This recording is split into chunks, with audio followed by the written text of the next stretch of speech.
friends, welcome back to my channel. This is Aarti God with NCERT Solutions, and today we are doing the third chapter of class 8th English NCERT book Honeydew, and the name of the chapter is Glimpses of the Past.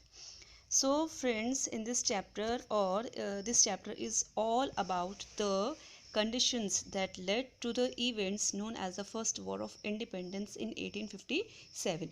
तो friends, इस जो chapter है ये chapter पूरा आपका उन conditions के ऊपर है जिनकी वजह से हमारे देश को आज़ादी मिली। लगभग 200 सालों तक जो इंडियंस थे उन्होंने एक स्ट्रगल किया, एक बहुत लंबी लड़ाई लड़ी, जिसकी वजह से अल्टीमेटली इन 15 अगस्त 1947 को लगभग 200 सालों के लंबे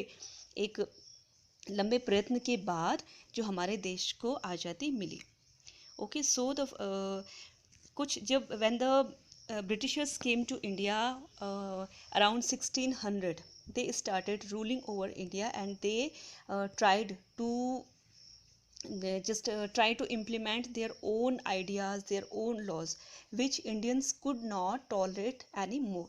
So ultimately they started to revolt against the Britishers, and ultimately the war against Britishers or their rules started in 1757.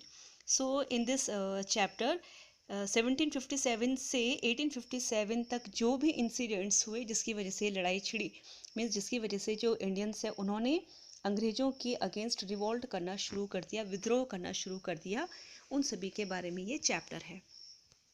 तो फर्स्ट यहाँ पे कुछ there are some speech bubbles and some pictures which would clear how the Indians fought against the Britishers.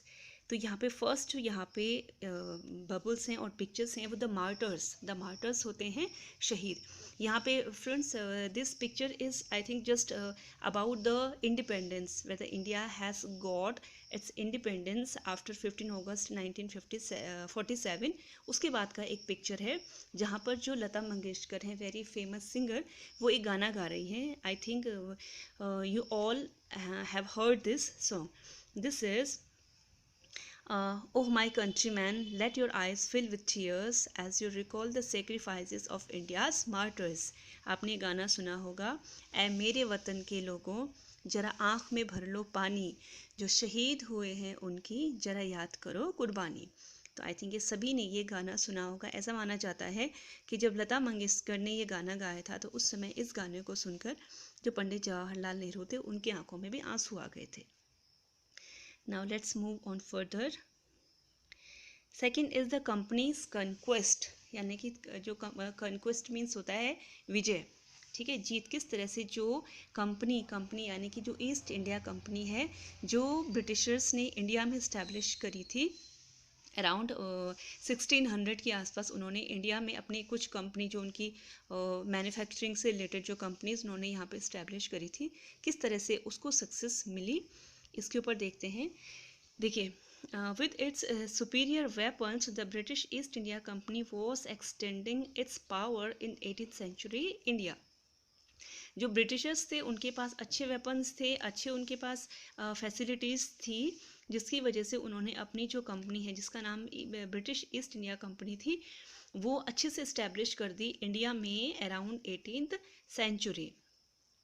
As you can see in the map, यहाँ पे India का map है, तो जो येलो कलर्ड है वहाँ पर अभी भी जो इंडियंस जो किंग्स थे, ठीक है, जो भारत के जो राजा थे उनका यहाँ पर अभी अधिकार था, but the areas the provinces of pink coloured, यहाँ पर जो ब्रिटिशर्स थे उन्होंने धीरे धीरे अपना कब्जा करना शुरू कर दिया था।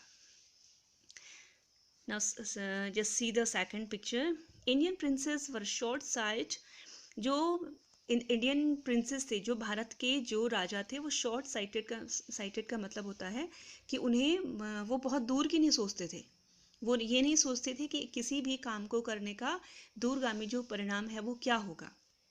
तो यहाँ पे देखिए एक राजा का यहाँ पे पिक्चर की हेल्प से वो क्या कह रहा है, दैट अप स्टार्ट राजा बाह call the English merchants they will help me to defeat him.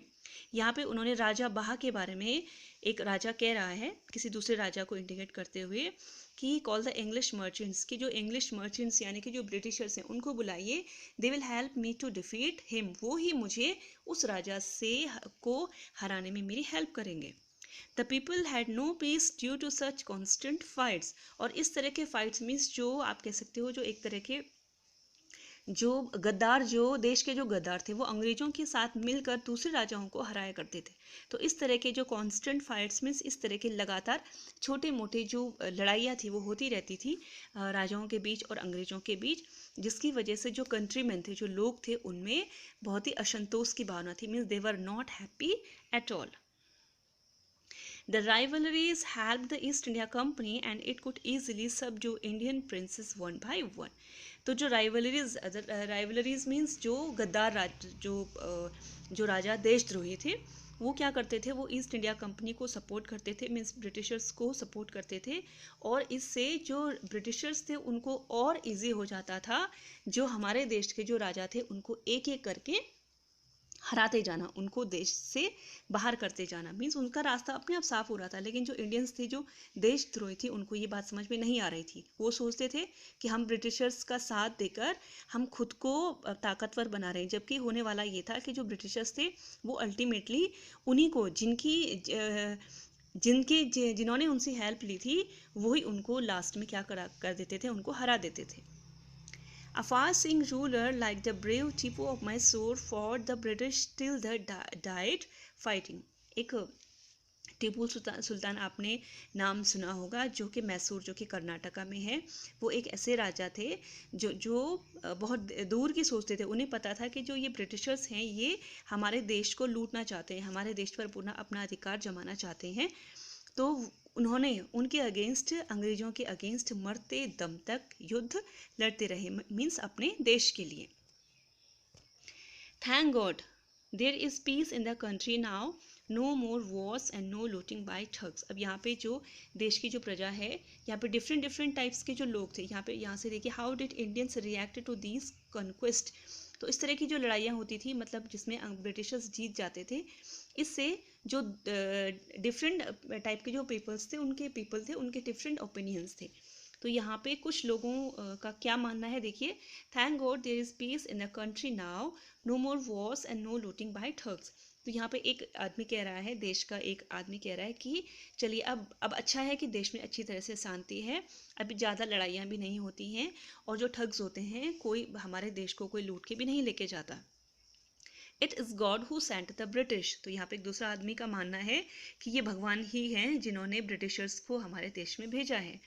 तीसरे आदमी का मानना है our destiny is linked with them, कि जो हमारा भाग्य है उनसे जुड़ा हुआ है, मीन्स कहीं ना कहीं वो हमारे लिए एक शुभ चिंतक, वेल विशर बनकर हमारे देश में आए हैं। अब यहाँ पे in the second picture there is another group of people. यहाँ पे लोगों का एक अलग ग्रुप बन गया था जिनका कुछ और मानना था। वो क्या था, देखते हैं। The white man has killed और डिथ्रोन्ड आवर किंग्स। जो वाइट मैन यानी कि जो ब्रिटिशर्स हैं, जो अंग्रेज हैं, उन्होंने हमारे बहुत से राजाओं को मार दिया है और डिथ्रोन्ड, और बहुतों को गद्दी से उतार दिया है। Some kings were not good but after all they were of this land, कि कुछ राजा तो बहुत ही अच्छे नहीं थे, मतलब देश के लायक नहीं थे, लेकिन फिर भी वो इस देश में रह रहे हैं। Now we have become slaves of the foreigners. अब एक आदमी का मानना है जो समझ गया है कि अब हम इन फॉरेनर्स के गुलाम बन गए हैं, मतलब धीरे धीरे करके ये हमारे देश पर अधिकार जमा रहे हैं, और हम जो हमारी खुद की जो लैंड है उसी पर हमें क्या बना रहे हैं, उसका मोहताज बना रहे हैं। तो friends, that's all for today in this video. I shall meet you in next video with part 2 of the chapter The Glimpses of the Past. If you like this video, please do not forget to share and subscribe my channel, and also hit the like button so that you can get notification of all my upcoming videos. So friends, till then, take care and bye bye.